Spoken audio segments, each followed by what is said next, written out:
Dear student, hope you will be fine. Today the topic for our discussion is Scala function in C language. Students, जो हमारा dynamic memory allocation होता है उसमें हम 4 type के functions को use करते हैं, मैलक, कैलक, रीएलक, और हमारे पास में फ्री पॉइंटर होता है। स्टूडेंट्स, कैलक फंक्शन की जो मोस्ट इंपॉर्टेंट कैरेक्टरिस्टिक्स हैं वो इस तरीके से हैं। पॉइंट नंबर 1, द कैलक function allocate multiple block of requested memory.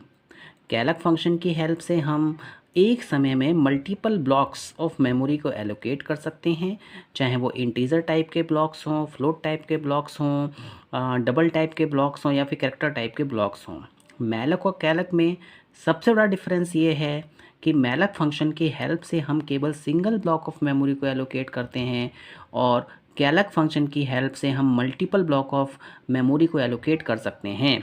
Students, मैलक function में हमारे पास में गार्बेज वैल्यू होती है, बट कैलक फंक्शन की अगर हम बात करें तो यहाँ पर जो इनिशलाइजेशन होता है वो मल्टीपल ब्लॉक्स में ज़ीरो वैल्यू से होता है। मींस जो इसकी डिफ़ॉल्ट वैल्यू है वो क्या है, ज़ीरो है। स्टूडेंट्स, मैलक फंक्शन जिस तरीके से हमें नल रिटर्न करके देता है अगर मेमोरी सफिशिएंट नहीं होती है, तो उसी तरीके से कैलक फंक्शन भी हमारे लिए नल रिटर्न करके देगा अगर मेमोरी अवेलेबल नहीं है। कैलक फंक्शन फेल हो जाता है मल्टीपल ब्लॉक्स ऑफ मेमोरी को एलोकेट करने में। It returns null if memory is not sufficient. Memory अगर सफिशिएंट नहीं है तो आपको ये नल रिटर्न करके देगा। नल एक पॉइंटर होता है जो कि हमने प्रीवियस लेक्चर्स में स्टडी किया है।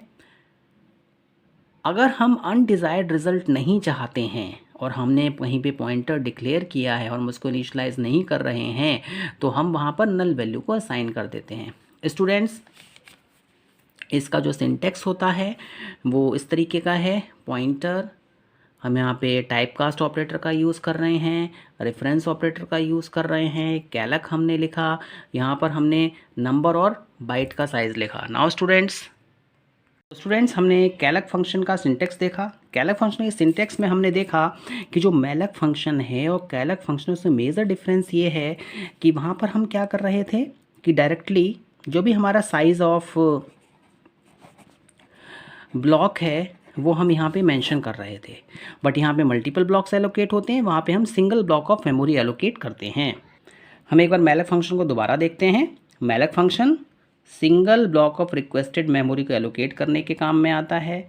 इसकी जो डिफ़ॉल्ट वैल्यू है वो गार्बेज वैल्यू होती है, ये हमें नल रिटर्न करके देता है। और इसका जो सिंटेक्स होता है कास्ट ऑपरेटर, मैलक और बाइट साइज़। नाउ स्टूडेंट्स, जो कैलक फंक्शन होता है उसमें हमारे पास में कास्ट ऑपरेटर है, कैलक फंक्शन है, उसके बाद में नंबर है, मतलब पेरेंथेसिस के इनसाइड जो भी हम ब्लॉक्स, कितने ब्लॉक्स हम एलोकेट करना चाहते हैं उसको हम नंबर से डिपिक्ट कर रहे हैं, और बाइट साइज़। आप इंटीजर, फ्लोट, डबल जिस टाइप का भी ब्लॉक एलोकेट करना चाहते हैं वो यहाँ पे आपको साइज़ ऑफ लिखना पड़ेगा। नाउ स्टूडेंट्स, अब हम एक प्रोग्राम देखते हैं।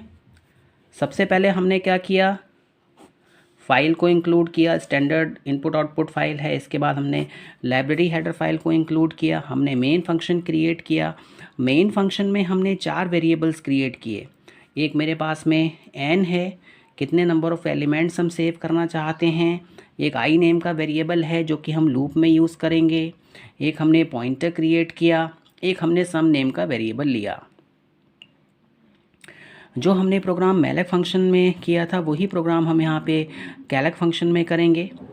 स्टूडेंट्स, सबसे पहले हमने क्या किया, कैलक फंक्शन की हेल्प से रन टाइम पर मेमोरी को डायनेमिकली एलोकेट किया।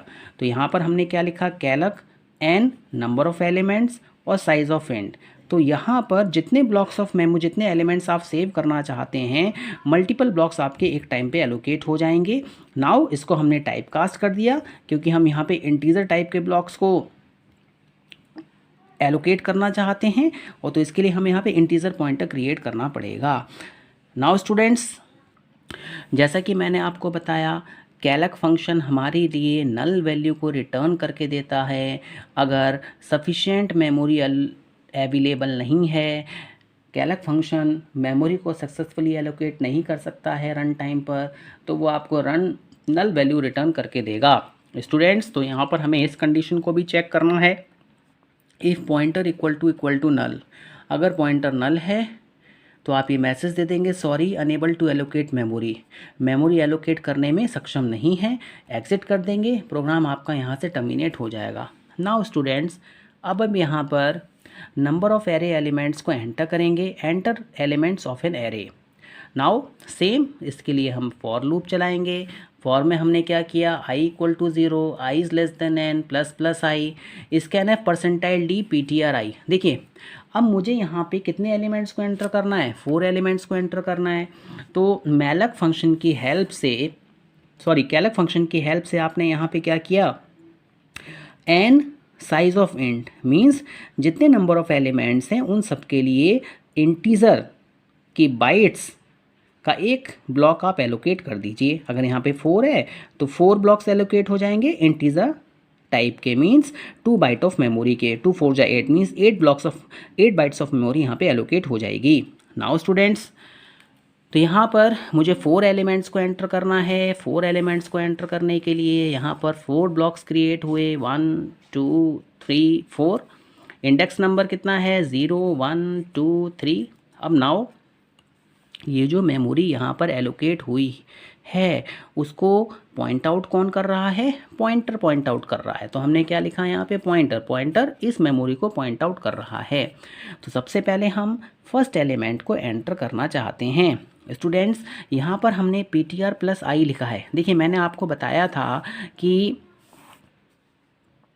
अगर हम इस तरीके से लिखते हैं ptr प्लस आई तो ये हमारा क्या होता है, पॉइंटर अर्थमेटिक होता है। सपोज़ ptr के पास में कितना है, 200 एड्रेस है, हमने इसमें i की वैल्यू कितनी है, 0 है। तो इस लोकेशन पर जो भी आप वैल्यू देंगे वो वैल्यू यहाँ जाके सेव हो जाएगी। नाउ इसके बाद हमने यहाँ पे क्या किया है, sum plus equal to asterisk bracket के इनसाइड ptr प्लस आई। अब देखिए ptr प्लस आई पे हम यहाँ पे क्या लगा रहे हैं, एस्ट्रिक लगा रहे हैं।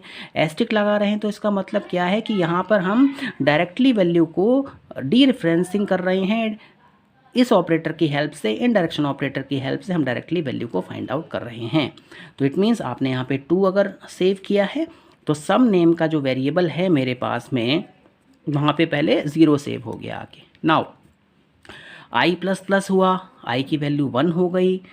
क्या i की वैल्यू लेस देन n है, n कितना था हमारा, हम 4 एलिमेंट्स को सेव कर रहे हैं, वैल्यू लेस देन है। लूप आपका दोबारा रन करेगा। जब आपका लूप दोबारा रन करेगा तो हमने ptr प्लस आई लिखा, i की वैल्यू कितनी है, 1। देखिए अब यहाँ पे आपको i की वैल्यू 1 हो रही है तो 1 का मतलब क्या है, यहाँ पे हमें 1 प्लस नहीं करना है, ये आपका 200 प्लस 1 नहीं होगा। एक्चुअल में ये कितना है, 200 प्लस 2 है, मीन्स 202, क्योंकि इंटीजर जो है 2 बाइट ऑफ मेमोरी लेता है। तो यहाँ पर वैल्यू जाके सेव हो जाएगी। फॉर एग्जाम्पल आपने यहाँ पे 4 सेव किया। नाउ स्टूडेंट्स, नेक्स्ट स्टेटमेंट में sum plus equal to asterisk bracket के इंसाइड ptr प्लस आई। अब ptr प्लस आई का मतलब क्या है, ptr में कितना है, 200 है, i की वैल्यू कितनी है, 1 है। इसका मतलब क्या है कि 202 हो गया, 1 जो है वो 2 बाइट्स को रिप्रेजेंट कर रहा है इंटीजर के केस में। तो यहाँ पर जो भी वैल्यू सेव है वो यहाँ से क्या हो जाएगी, फैच हो जाएगी। अब देखिए यहाँ पे सम प्लस इक्वल टू हमने asterisk bracket ptr plus i लिखा है। तो इसका मतलब क्या है कि सम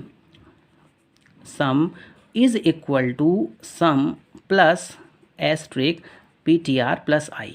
नाउ सम में पहली वैल्यू कितनी थी हमारे पास में, जो 2 वैल्यू सेव हुई है, 2 प्लस 4, इट मीन्स अब हमारे पास में सम के पास में कितना आ जाएगा, 6 आ जाएगा।